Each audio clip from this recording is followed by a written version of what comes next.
le lama qui faisait pousser des fleurs. Il vivait dans une vallée paisible, un jeune lama nommé Lino.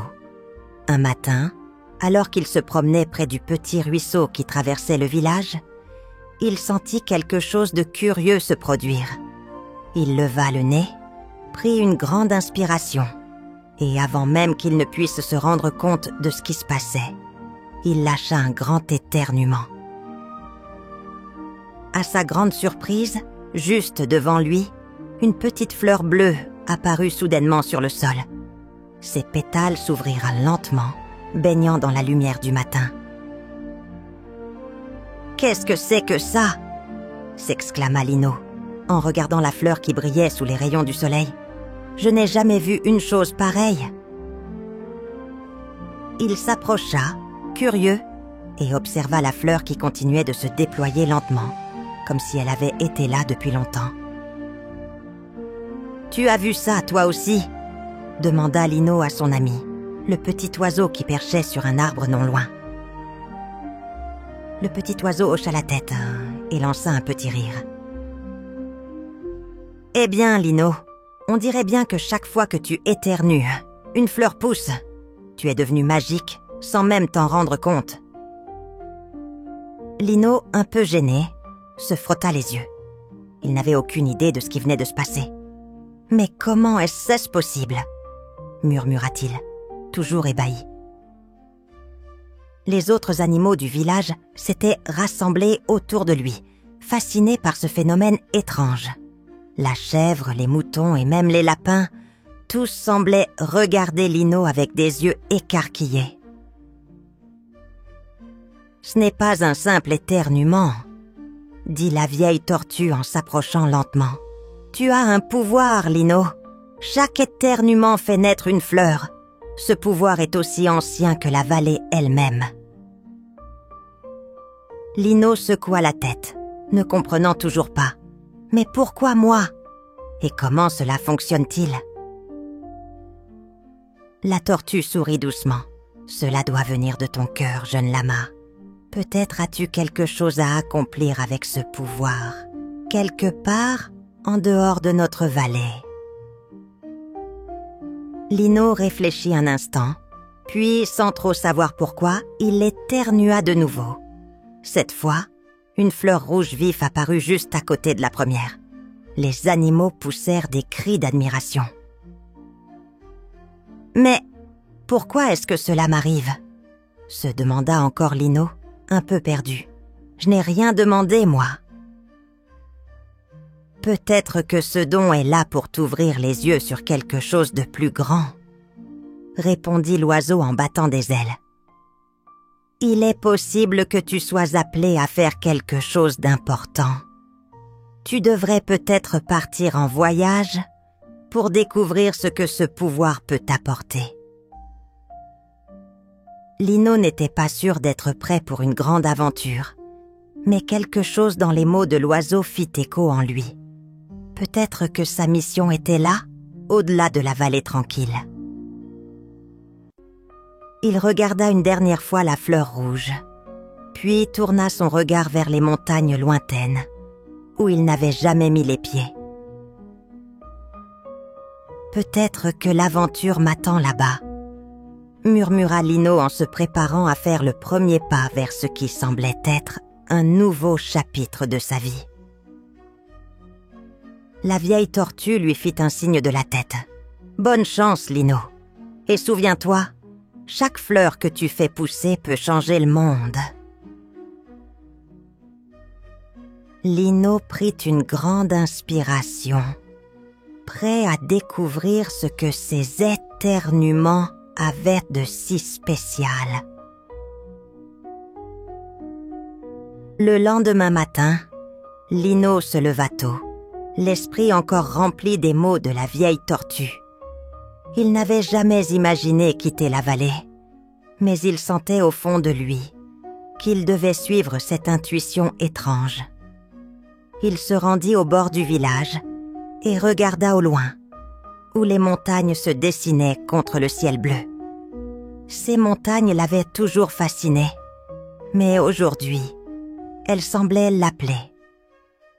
« Je vais découvrir ce que ce pouvoir peut m'apporter », murmura Lino, avant de se lancer sur le sentier qui serpentait entre les arbres.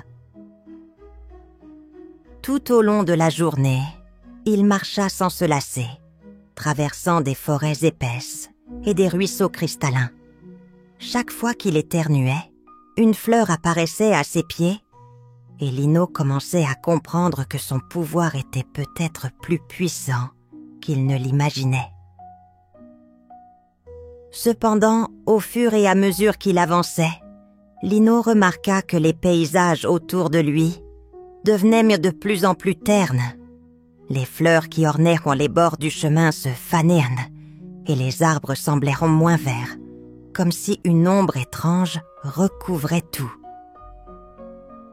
Finalement, il arriva au pied de la montagne, et ce qu'il vit le surprit. La montagne était déserte, dépourvue de couleurs, comme si un voile gris et triste recouvrait tout. Là où il s'attendait à voir des prairies fleuries, il n'y avait que des pierres et de la terre sèche. « Que s'est-il passé ici ?» se demanda Lino, tout en scrutant les alentours. C'est alors qu'il aperçut une petite créature qui se faufilait entre les rochers. C'était un petit écureuil, tout aussi curieux que lui. « Bonjour, petit écureuil.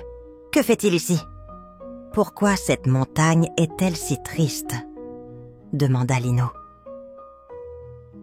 L'écureuil leva les yeux et soupira. La montagne était autrefois un lieu plein de fleurs magnifiques et colorées. Mais depuis que la dernière fleur a disparu, il n'y a plus rien ici. Même la terre est devenue stérile. « Mais comment cela a-t-il pu arriver ?» demanda Lino, surpris par cette histoire. « Je ne sais pas exactement, » répondit l'écureuil, mais il paraît qu'un vent étrange a soufflé sur la montagne, emportant toutes les fleurs et plongeant tout dans une triste morosité. Lino sentit un frisson parcourir son dos. C'était peut-être là que son pouvoir pourrait faire la différence. « Et si je pouvais faire quelque chose pour ramener les fleurs ici ?» demanda-t-il, déterminé. L'écureuil le regarda avec un air sceptique. « Tu pourrais essayer, mais il y a quelque chose de particulier ici. Il y a un vent spécial, un vent qui empêche les fleurs de pousser. Ce vent est magique et très capricieux. Il ne permet pas aux fleurs de naître. » Lino réfléchit un instant. Il n'avait jamais rencontré de vent magique auparavant. Mais peut-être que son pouvoir d'éternuement était plus fort que ce vent mystérieux. « Je vais essayer, » dit-il avec détermination. Lino se concentra et avec toute la force de son souffle, il laissa échapper un éternuement puissant. Le vent se leva immédiatement, soufflant fort, et Lino sentit l'air changer autour de lui. Mais rien ne se produisit. Aucune fleur ne poussa. « Non, ça n'a pas marché, » dit Lino frustré.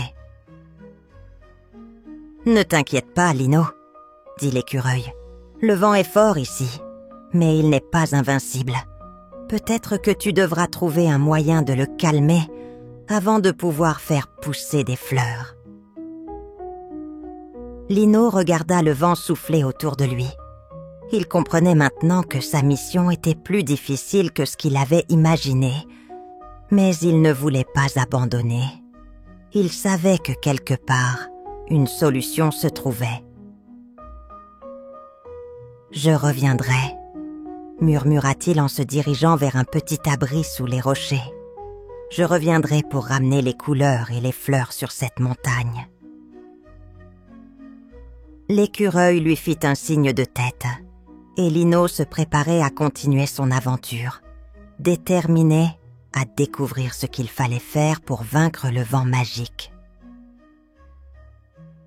Lino passa une bonne partie de la nuit sous les rochers, à réfléchir. Le vent magique soufflait sans cesse, et il n'avait aucune idée de comment l'arrêter ou le calmer. Pourtant, au fond de lui, il sentait qu'il y avait un moyen de faire pousser les fleurs et de ramener les couleurs sur la montagne. Le matin suivant, il se leva, déterminé à trouver une solution. Il observe la montagne grise et stérile autour de lui, le vent soufflant toujours avec la même force. Il doit y avoir un moyen de briser cette malédiction, pensa-t-il. C'est alors qu'il aperçut un petit colibri qui volait au-dessus de lui, chantonnant joyeusement. Le colibri sembla remarquer Lino et se posa sur une branche près de lui. « Bonjour, petit colibri, que fais-tu ici ?» demanda Lino. Le colibri sourit. « Je viens chercher un peu de nectar, mais je crois que je peux aussi t'aider. Je connais bien ce vent capricieux. » Lino se redressa, intéressé. « Tu sais comment le calmer ? Il empêche les fleurs de pousser. » Le colibri hocha la tête. « Oui, ce vent a été créé par un esprit farceur. Il aime jouer avec les éléments et perturber l'équilibre de la nature. Mais il existe un moyen de l'apprivoiser. » Lino écouta attentivement. « Comment puis-je faire cela ? » « Il faut créer une mélodie, » expliqua le colibri. « Une mélodie douce et harmonieuse, qui calmera l'esprit du vent. Mais pour cela, tu dois avoir l'aide d'autres créatures. » Lino réfléchit un instant. « Mais je n'ai pas d'instrument, et je ne suis pas très bon en musique. »« Ne t'inquiète pas, » répondit le colibri en souriant. « La nature elle-même est un instrument. Écoute les sons qui t'entourent. » Intrigué, Lino ferma les yeux et se concentra sur les bruits qui l'entouraient. Il entendait le vent souffler, les feuilles frémir, le clapotis d'un ruisseau au loin. Il se rendit compte que chaque son semblait être une note dans une grande mélodie naturelle. « Je vais essayer, » dit Lino un peu nerveux. « Je vais utiliser ma voix et ce que j'entends autour de moi. » Le colibri hocha la tête. « C'est bien, n'aie pas peur. L'important, c'est d'être en harmonie avec la nature. »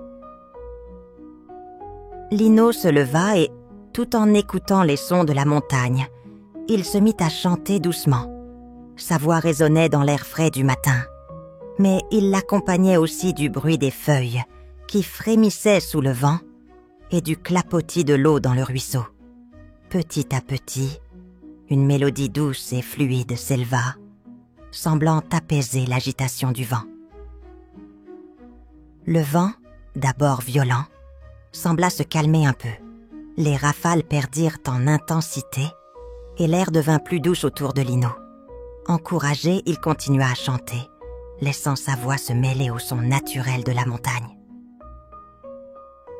Au bout de quelques minutes, le vent se calma totalement et la montagne, bien qu'encore grise, sembla respirer un peu mieux. « Tu as réussi !» s'écria le colibri tout joyeux. « Le vent s'est apaisé. Maintenant, tu peux faire pousser tes fleurs. » Lino, tout étonné, se tourna vers le colibri. « Vraiment ? » ?»« Oui, » répondit le colibri. « Tu as trouvé l'harmonie. Et maintenant, ton pouvoir va être plus fort que jamais. Laisse ton éternuement suivre la mélodie. » Lino inspira profondément, se sentant plus léger. Il se concentra sur la mélodie qu'il venait de créer et, en prenant une grande inspiration, laissa échapper un éternuement puissant. Aussitôt, des fleurs commencèrent à éclore autour de lui. Une pluie de couleurs se répandit sur la montagne et, comme par magie, les premières fleurs commencèrent à pousser. « Regarde !» dit le colibri, émerveillé. « Tu as réussi, Lino. Les fleurs reviennent. » Lino sourit, heureux de voir que son pouvoir avait enfin réussi à transformer la montagne. Mais il savait que ce n'était qu'un début. D'autres aventures l'attendaient pour restaurer la beauté et l'harmonie dans ce monde magique. Lino regarda autour de lui, émerveillé. Là où, il y a peu, la montagne était grise et stérile. Une mer de fleurs multicolores se déployait maintenant. Des tulipes rouges, des pivoines roses, des iris bleus et des marguerites blanches formaient un tapis vivant et vibrant sous ses pieds. C'était comme si la montagne elle-même avait respiré un souffle de vie. « Regarde, Lino !» s'écria le colibri, qui voltait autour de lui. « C'est incroyable! Les fleurs reviennent, et avec elles, l'harmonie de la nature. » Lino sourit largement, heureux d'avoir pu accomplir cette mission. Mais il se rendit vite compte qu'il y avait encore quelque chose d'encore plus important à faire. « Mais il y a tellement de fleurs maintenant, qui va en prendre soin ?» demanda Lino, en regardant les champs de fleurs qui s'étendaient à perte de vue. Le colibri se posa sur une branche, réfléchissant. « Tu sais, Lino, il y a des créatures dans cette montagne qui pourraient bénéficier de ce jardin. Elles viendront, elles s'occuperont des fleurs, et ensemble, vous créerez un endroit magique, un jardin pour tous. » Lino hocha la tête. Il comprenait maintenant que son don n'était pas juste pour lui, mais pour toute la montagne, et même pour ceux qui y vivaient. Soudain, un bruit de pas se fit entendre. Lino tourna la tête et aperçut un groupe d'animaux qui s'approchaient de lui. Une chèvre curieuse, un renard rusé et un petit écureuil se tenaient à quelques mètres de lui. « Bonjour, Lino !» dit la chèvre, sa voix douce et amicale. « Nous avons vu ce que tu as fait avec tes fleurs. C'est magnifique !» Le renard s'approcha en trottinant, un sourire espiègle sur ses lèvres. « Il semble que la montagne retrouve sa couleur, et nous aussi. Nous avons un rôle à jouer dans cette aventure. » L'écureuil, tout excité, sauta autour de Lino. « Les fleurs, les fleurs ! C'est comme un rêve devenu réalité. Nous allons en prendre soin ensemble, n'est-ce pas ?» Lino les regarda, les yeux brillants de gratitude. « Oui, bien sûr. Nous allons créer un jardin magnifique pour tous, un endroit où chacun peut se sentir chez soi. » Le groupe se mit à travailler, chacun apportant ses talents et sa passion pour faire de ce jardin un véritable havre de paix. L'écureuil grimpa aux arbres pour prendre soin des fleurs en hauteur, la chèvre mangeait les mauvaises herbes et prenait soin du sol, tandis que le renard, avec son esprit malin, organisait les fleurs en motifs artistiques. Lino se sentait heureux et fier de faire partie de cette équipe. Il comprenait que son pouvoir n'était pas seulement un don magique, mais un moyen de créer de l'harmonie, de l'amitié et de l'unité. Le jardin était devenu bien plus qu'un simple champ de fleurs. Il était devenu un symbole d'entraide et de collaboration. Alors qu'ils travaillaient ensemble, les animaux de la montagne commencèrent à arriver, attirés par la beauté du jardin. Des papillons voltèrent autour des fleurs, des oiseaux chantèrent, et même des petites créatures comme des lapins et des souris vinrent se poser sur les herbes douces. « Regardez, le jardin prend vie !» s'exclama la chèvre. « Il y a de plus en plus d'animaux qui viennent ici. » Lino, les yeux remplis de joie, se tourna vers ses amis. « Ce jardin appartient à tous, et grâce à notre travail ensemble, il deviendra un endroit magique où tout le monde pourra trouver la paix et la beauté. » Le soleil commençait à se coucher, et les couleurs du jardin brillaient sous les derniers rayons de la journée. Lino sentit dans son cœur une grande chaleur. Une chaleur qui venait du fait d'avoir partagé son don avec les autres. Il savait que ce jardin, cette montagne, et toute la nature était désormais liée par un fil invisible, un fil de solidarité et de bienveillance. Merci d'avoir écouté notre histoire. Pour nous soutenir et découvrir d'autres récits fascinants, visitez notre page Ko-fi. Chaque geste compte et nous aide à continuer à créer pour vous. Le lien est dans la description. N'oubliez pas d'abonner, petits amis. À bientôt!